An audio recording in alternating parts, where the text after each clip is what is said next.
Welcome to Cheltenham and Cotswold Advanced Motorcyclist Slow Riding Day. This event is an event we run in partnership with Gloucestershire Road Safety Partnership. We're using the County Council's Park and Ride site at Arles Court. Today is all about slow riding exercises, the sort of things that we would do consciously, subconsciously when we're riding through towns or whatever. We are going to have 6 different exercises, from emergency braking to hazard avoidance to things like the figure of eights or U-turns as you would in an urban street. This is very relaxed, no pressure. It's intended to be enjoyable. It's an event that we hold 2-3 times a year. It's open to all the members of the public. Anybody who rides on 2 wheels, scooters, mopeds or full power bikes is welcome to come and join us anytime. Hopefully everybody enjoys themselves. We want it to be a relaxed day.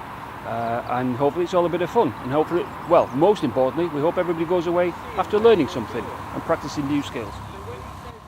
The benefits from today are the fact that it's not just open to members, so you've opened it to anyone, so they can come along and not just learn some new skills, but also to meet the group and encourage them to join the group and continue to take further training. We need to encourage more people to come along, encourage more people to take up some additional training and help them understand that gaining their license is just the start of the learning, not the end.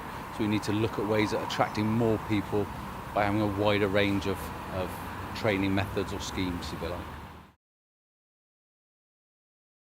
The purpose of this exercise is to practice slow control as you approach a give way sign. What we want to do is start off from this position, get up to speed, get into position, give the correct indication, and as you approach the line we'd like you to slow down almost to a stop. The key to it is prepare to stop and be ready to go. As you get to the junction and you stop and you can see it's clear, what we'd like you to do is then execute the manoeuvre either to the left or to the right. What we're doing is we're taking information in, we're using it and we're giving it. TUG is the acronym.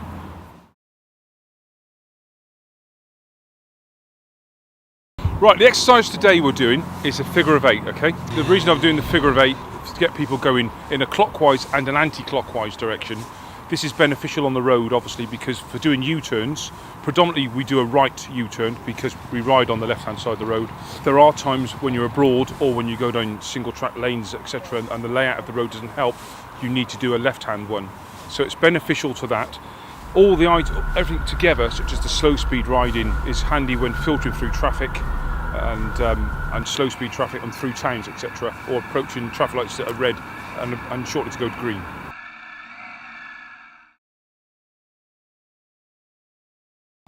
Right, so what we're going to do here is we're going to do the slalom and we're going to weave left to right around the cones. The objective of this is primarily it's improving our filtering techniques in traffic, and also with the roads as they are at the moment is actually quite useful to be able to just weave around potholes. We've got plenty of those.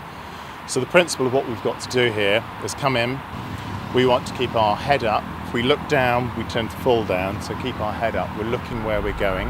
Our revs up a bit. We don't want them to sort of tick over, because if the bike sort of coughs at all the weight will go forwards. We're feathering the clutch and we're balancing that with the back brake. By doing that, it actually helps the bike stand up. It keeps the balance much more even. Whilst we put a lot of emphasis on anticipating and avoiding the need for emergency braking, we need to make sure that if you need to brake in an emergency, we know how to do it, and each rider understands how hard they can brake on their own machine, in each particular machine, because they're very different. So what they did today was just travel along at between sort of 20 to 30 miles an hour and experience progressive braking. So they started to build brake pressure and started to feel the extra load being applied to the front tyre. As we apply extra load, we can put more braking force through the front wheel. What we've seen is riders progress from maybe just not operating their brakes correctly to actually being able to brake extremely efficiently and in a very short distance, which can only benefit them when they're out on the road.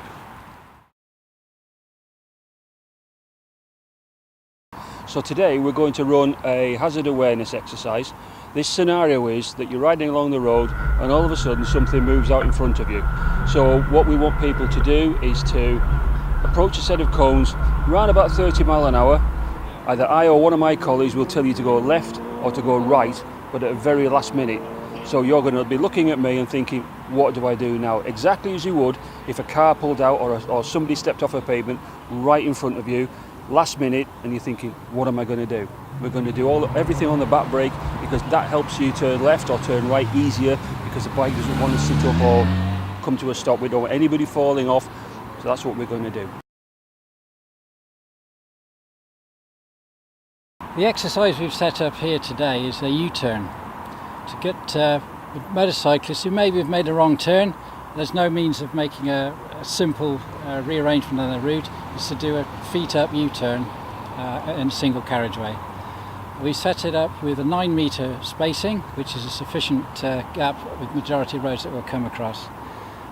It's all about machine control and balance. We need to use the rear brake, balance with the clutch, and a little bit of revs, and more importantly, vision skills. And the reason for this kind of exercise is obviously purely to give people the confidence to be able to carry out that U-turn.